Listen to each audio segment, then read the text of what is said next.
ಬೆಂಗಳೂರಿಂದ ನೈಟ್ 9 ಗಂಟೆಗೆ ಹೊರಟಿದ್ದು ನಾವು ಹೀಗೆ ಕುಣ್ಕೊಂಡು ಹಾಡಿಕೊಂಡು ಎಂಜಾಯ್ ಮಾಡ್ತಾ ಬೆಳಗ್ಗೆ ಸುಮಾರು 5:30 ಗಂಟೆಗೆ ಕೊಡಚಾದ್ರಿಯ ಈ ಹಳ್ಳಿ ಮನೆ ಅನ್ನೋ ಹೋಮ್ ಸ್ಟೇ ರೀಚ್ ಆದ್ವಿ.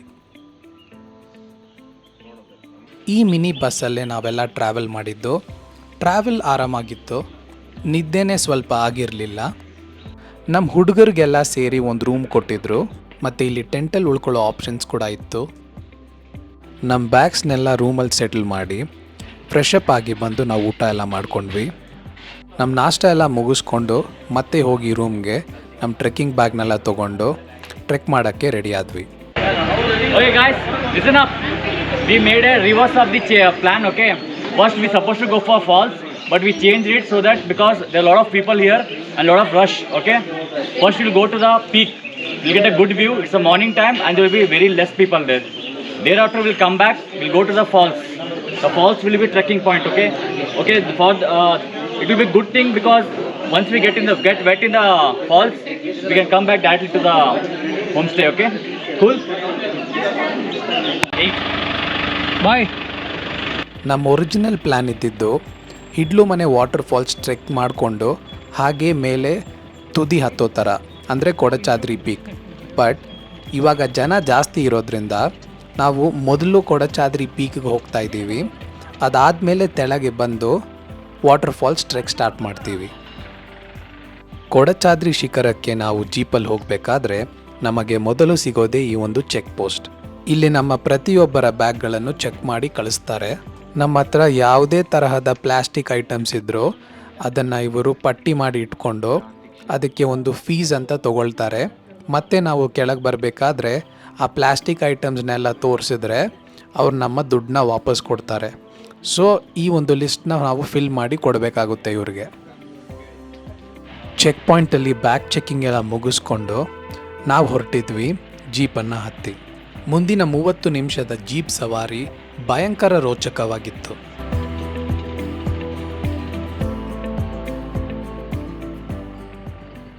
ಕೆಲವು ಕಡೆ ಒಳ್ಳೆ ವ್ಯೂ ಪಾಯಿಂಟ್ಸ್ ಕೂಡ ಸಿಕ್ತು ನೋಡಲಿಕ್ಕೆ. ಅರ್ಧ ಅವರ್ ಜೀಪ್ ಸವಾರಿ ಮಾಡಿಸ್ಕೊಂಡು ಬಂದು ನಮ್ಮನ್ನು ಈ ಕೊಡಚಾದ್ರಿಯ ಜೀಪ್ ಸ್ಟ್ಯಾಂಡ್ ಬಳಿ ಇಳಿಸ್ತಾರೆ. ನೀವೇನಾದರೂ ಟ್ರಾವೆಲ್ ಕಂಪನಿ ಕಡೆಯಿಂದ ಬರದೇ ಇದ್ದರೆ, ಸಪೋಸ್ ನೀವೇನಾದರೂ ಸೋಲೋವಾಗಿ ಏನಾದರೂ ಬಂದರೆ ನಿಮಗೆ 500 ರೂಪಾಯಿ ಚಾರ್ಜ್ ಆಗುತ್ತೆ ಈ ಒಂದು ಜೀಪ್ ರೈಡ್ಗೆ.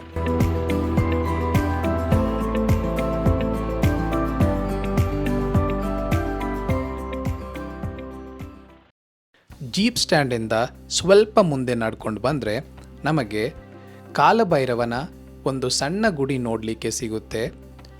ಹಾಗೆ ಇಲ್ಲಿಂದ ಇನ್ನೂ ಸ್ವಲ್ಪ ಮುಂದೆ ನಡ್ಕೊಂಡು ಹೋದರೆ ಶ್ರೀ ಮೂಕಾಂಬಿಕಾ ದೇವಿಯ ಮೂಲ ಕ್ಷೇತ್ರ ನೋಡಲಿಕ್ಕೆ ಸಿಗುತ್ತೆ. ಪುರಾಣಗಳ ಪ್ರಕಾರ ಶ್ರೀ ಶಕ್ತಿ ಇದೇ ಜಾಗದಲ್ಲಿ ಮೂಕಾಸುರನನ್ನು ಸಂಹರಿಸಿದರೆಂದು ನಂಬಲ್ಪಡುತ್ತದೆ.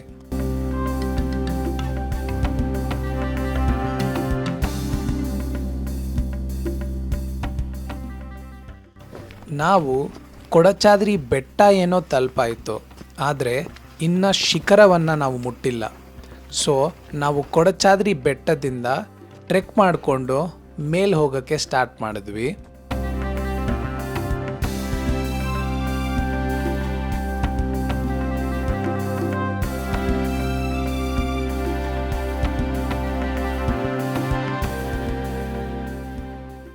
ಮೂಕಾಂಬಿಕಾ ಮೂಲ ಕ್ಷೇತ್ರದಿಂದ ಅರ್ಧ ಕಿಲೋಮೀಟರ್ ಮೇಲೆ ನಾವು ನಡ್ಕೊಂಡು ಬಂದರೆ ನಮಗೆ ಫಸ್ಟ್ ವ್ಯೂ ಪಾಯಿಂಟ್ ಸಿಗುತ್ತೆ ಕೊಡಚಾದ್ರಿ ಬೆಟ್ಟದ.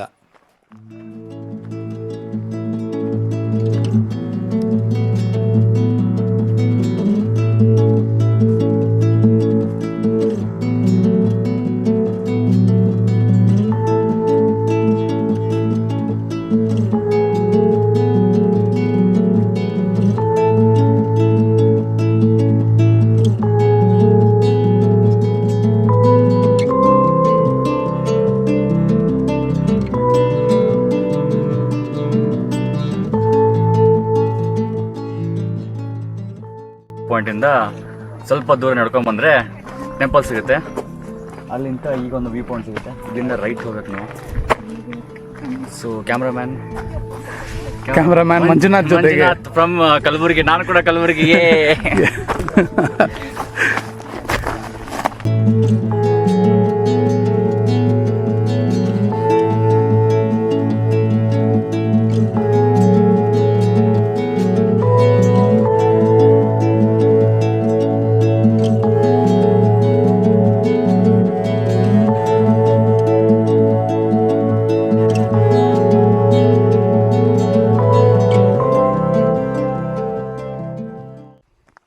ಈ ಫಸ್ಟ್ ವ್ಯೂ ಪಾಯಿಂಟಿಂದ ನಾವು ಇನ್ನೂ ಮೇಲೆ ನಡ್ಕೊಂಡು ಹೋದರೆ ನಮಗೆ ಸರ್ವಜ್ಞ ಪೀಠ ಅನ್ನೋ ಒಂದು ಸಣ್ಣ ಗುಡಿ ಸಿಗುತ್ತೆ ಶಂಕರಾಚಾರ್ಯರವರದ್ದು. ಆ ವ್ಯೂ ಪಾಯಿಂಟಿಂದ 1-1.5 ಕಿಲೋಮೀಟ್ರ್ ಆಗುತ್ತೆ ತುದಿ ತಲುಪೋಕ್ಕೆ. 1.5-2 ಕಿಲೋಮೀಟ್ರ್ ಟ್ರೆಕ್ ಮಾಡ್ಕೊಂಡು ಬಂದು ಕೆಲವರು ಈಗಾಗಲೇ ದಣದ್ಬಿಟ್ಟಿದ್ರು. ಆದರೆ ನನಗೆ ಈ ಟ್ರೆಕ್ ಏನೋ ಅಷ್ಟು ಕಷ್ಟವಾಗಿರಲಿಲ್ಲ. ಯಾಕಂದರೆ ಕುದುರೆಮುಖ ಟ್ರೆಕ್ ಕಂಪೇರ್ ಮಾಡಿದ್ರೆ ಇದರ ಡಿಫಿಕಲ್ಟಿ ಲೆವೆಲ್ ಕಮ್ಮಿನೇ ಇದೆ. ಇಲ್ಲಿ ನೋಡಿ, ಈ ವಯಸ್ಸಾದ ಜೋಡಿ ಬರೀ ಚಪ್ಪಲಿ ಹಾಕ್ಕೊಂಡು ಮೇಲ್ ತುದಿ ಹತ್ತಾ ಇದ್ದಾರೆ. ನಾವೆಲ್ಲ ನೋಡಿದ್ರೆ ಟ್ರೆಕ್ಕಿಂಗ್ ಶೂಸು ಗೇರ್ಸ್ ಎಲ್ಲ ಹಾಕ್ಕೊಂಡು ಭರ್ಜರಿಯಾಗಿ ತಯಾರಾಗಿ ಟ್ರೆಕ್ಕಿಂಗ್ ಮಾಡೋಕ್ಕೆ ಟ್ರೈ ಮಾಡ್ತಾ ಇದ್ದೀವಿ. ಅದು ಕೆಲವರು ಯಂಗ್ಸ್ಟರ್ಸ್ ಅಂತೂ ದಣದು ಹೋಗ್ತಾ ಇದ್ದಾರೆ ಇದಕ್ಕೇನೆ. ಬಟ್ ನೋಡಿ, ಆ ವಯಸ್ಸಲ್ಲಿ ಕೂಡ ಇಬ್ಬರು ಗಂಡ ಹೆಂಡತಿ ಹೇಗೆ ಟ್ರೆಕ್ ಮಾಡ್ಕೊಂಡು ಮೇಲೆ ಹತ್ತಾ ಇದ್ದಾರೆ. ಈ ಥರ ತುಂಬ ಜನ ಅವರವರ ಕುಟುಂಬಗಳ ಜೊತೆ ಬೆಟ್ಟ ಹತ್ತಾ ಇದ್ರು ಸರ್ವಜ್ಞ ಪೀಠವನ್ನು ನೋಡೋದಕ್ಕೆ.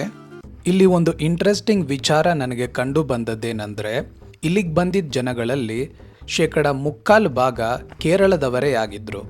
ಕುತೂಹಲದಿಂದ ನಾನು ಒಬ್ಬ ಕೇರಳದವರನ್ನು ಕೇಳಿದೆ, ಯಾಕಿಲ್ಲಿ ಇಷ್ಟು ಜನ ಕೇರಳದವರು ಬರ್ತಾರೆ ಅಂತ. ಅದಕ್ಕೆ ಅವರು ಹೇಳಿದ್ದೇನೆಂದರೆ, ಕೊಲ್ಲೂರು ಮೂಕಾಂಬಿಕಾ ದೇವಸ್ಥಾನಕ್ಕೂ ಕೇರಳದವರಿಗೂ ತುಂಬ ಕಾಲದಿಂದಲೂ ಒಂದು ನಂಟಿದೆ. ಆ ನಂಟೆ ಶ್ರೀ ಶಂಕರಾಚಾರ್ಯರವರು. ಇವರು ಮೂಲತಃ ಕೇರಳದವರೇ ಆಗಿದ್ದು ತಮ್ಮ ಭಕ್ತಿಯಿಂದ ದೇವಿ ಮೂಕಾಂಬಿಕೆಯನ್ನು ಒಲಿಸಿಕೊಂಡಿದ್ದರಂತೆ. ಇದರಿಂದಾಗಿ ಹೆಚ್ಚಿನ ಸಂಖ್ಯೆಯಲ್ಲಿ ಕೇರಳದವರು ಕೊಲ್ಲೂರು ಮೂಕಾಂಬಿಕೆಯ ದರ್ಶನವನ್ನು ಪಡೆಯಲು ಬರುತ್ತಾರೆ. ಆ್ಯಂಡ್ ಫೈನಲಿ ನಾವು ಕೊಡಚಾದ್ರಿಯ ತುತ್ತ ತುದಿಯಲ್ಲಿರುವ ಸರ್ವಜ್ಞ ಪೀಠವನ್ನು ತಲುಪಿದ್ವಿ. ಇಲ್ಲಿ ನಿಮಗೆ ಒಳಗೆ ಕಾಣ್ತಿರೋ ವಿಗ್ರಹ ಶಂಕರಾಚಾರ್ಯರವರದು. ಶ್ರೀ ಆದಿ ಶಂಕರಾಚಾರ್ಯರವರು ಇಲ್ಲಿ ಕುಳಿತು ಧ್ಯಾನ ಮಾಡಿರುವುದಾಗಿ ನಂಬಲಾಗುತ್ತದೆ.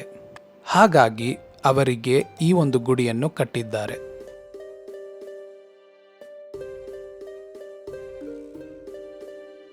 ಈ ಸರ್ವಜ್ಞ ಪೀಠದ ಹಿಂದೆ ಹೋಗಿ ನೀವೇನಾದರೂ ನೋಡಿದ್ರೆ ದಾರಿ ಬ್ಲಾಕ್ ಆಗಿರೋದನ್ನು ಕಾಣ್ತೀರಾ.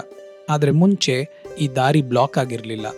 ಇಲ್ಲಿಂದ ಸ್ವಲ್ಪ ತೆಳಗೆ ನಡ್ಕೊಂಡು ಹೋದರೆ ಒಂದು ಗುಹೆ ಸಿಗ್ತಾ ಇತ್ತು. ಆ ಗುಹೆಯ ಹೆಸರೇ ಚಿತ್ರಮೂಲ ಗುಹೆ.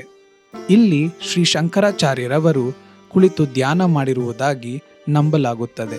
ಮತ್ತೆ ಇನ್ನೊಂದು ವಿಷಯ ಏನೆಂದರೆ, ಇಲ್ಲಿಂದ ಶ್ರೀ ಕೊಲ್ಲೂರು ಮೂಕಾಂಬಿಕಾ ದೇವಸ್ಥಾನ ಕೂಡ ಕಾಣಿಸುತ್ತೆ.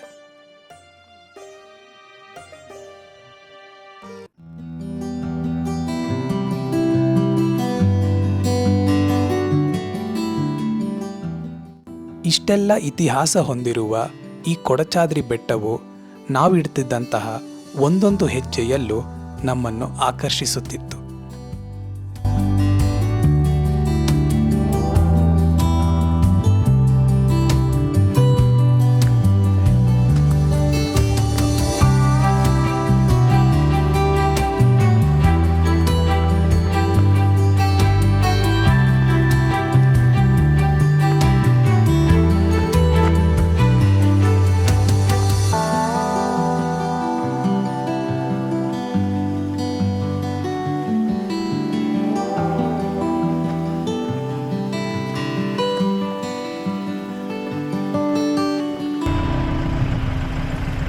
ಕೊಡಚಾದ್ರಿಯ ತುತ್ತ ತುದಿಯಲ್ಲಿರುವ ಸರ್ವಜ್ಞ ಪೀಠವನ್ನು ನೋಡ್ಕೊಂಡಾದ್ಮೇಲೆ ನಾವು ಮತ್ತೆ ಬಂದ್ವಿ ಈ ಜೀಪ್ ಸ್ಟ್ಯಾಂಡ್ ಹತ್ರ. ಟೋಟಲ್ ಆಗಿ ಒಂದು 2-2.5 ಕಿಲೋಮೀಟರ್ ಆಯಿತು ನಮಗೆ ತೆಳಗಿಳಿದು ಬರೋಕ್ಕೆ ಈ ಜೀಪ್ ಸ್ಟ್ಯಾಂಡ್ ಹತ್ರ. ಇಲ್ಲಿ ನೀವು ತುಂಬ ಜೀಪ್ಗಳನ್ನು ನೋಡ್ಬೋದು. ಇಲ್ಲಿ ಬರೀ ಟ್ರಾವೆಲರ್ಸು ಟ್ರೆಕ್ಕಿಂಗ್ ಅಂತ ಮಾತ್ರ ಬರೋದಿಲ್ಲ. ಭಕ್ತಾದಿಗಳು ಶ್ರೀ ಕೊಲ್ಲೂರು ಮೂಕಾಂಬಿಕಾ ದೇವಸ್ಥಾನದಿಂದ ದರ್ಶನ ಮಾಡಿಕೊಂಡು ಇಲ್ಲಿ ಮೂಲ ಕ್ಷೇತ್ರವನ್ನು ನೋಡೋದಕ್ಕೆ ಬರ್ತಾರೆ. ಮತ್ತೆ ಶುರುವಾಯಿತು ನಮ್ಮ 30 ನಿಮಿಷದ ರೋಮಾಂಚಕ ಜೀಪ್ ಸವಾರಿ.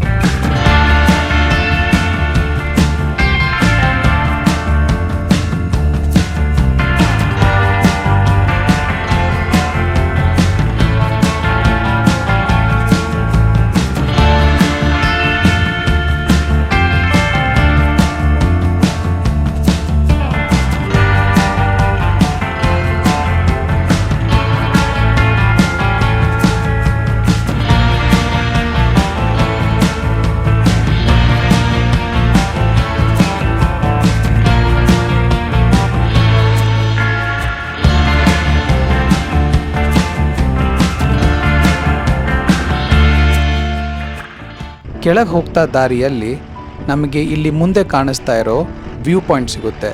ಸೊ ಕೊನೆಯದಾಗಿ ನಮ್ಮನ್ನು ಇಲ್ಲಿ ವ್ಯೂ ಪಾಯಿಂಟ್ ಹತ್ರ ಬಿಡ್ತಾರೆ. ಬಿಟ್ಟು ಸ್ವಲ್ಪ ತಾದ್ಮೇಲೆ ನಮ್ಮನ್ನು ತೆಳಗೆ ಕರ್ಕೊಂಡು ಹೋಗಿ ನಾವು ಎಲ್ಲಿ ಸ್ಟಾರ್ಟ್ ಮಾಡಿದ್ವಲ್ಲ ಚೆಕ್ ಪಾಯಿಂಟಲ್ಲಿ ಅಲ್ಲಿ ಬಿಡ್ತಾರೆ. ಸೊ ಇದಿಷ್ಟು ನನ್ನ ಕೊಡಚಾದ್ರಿ ಎಕ್ಸ್ಪೀರಿಯನ್ಸ್ ಮತ್ತು ಕೊಡಚಾದ್ರಿ ಬಗ್ಗೆ ಆಗಿತ್ತು. ನಿಮಗೆಲ್ಲ ಈ ವ್ಲಾಗ್ ಇಷ್ಟ ಆಯಿತು ಅಂತ ಅಂದ್ಕೊಂಡಿದ್ದೀನಿ. ಮತ್ತೆ ಸಿಗ್ತೀನಿ ನೆಕ್ಸ್ಟ್ ವ್ಲಾಗಲ್ಲಿ. ಅಂಟಿಲ್ ದೆನ್ ಟೇಕ್ ಕೇರ್, ಬಾಯ್.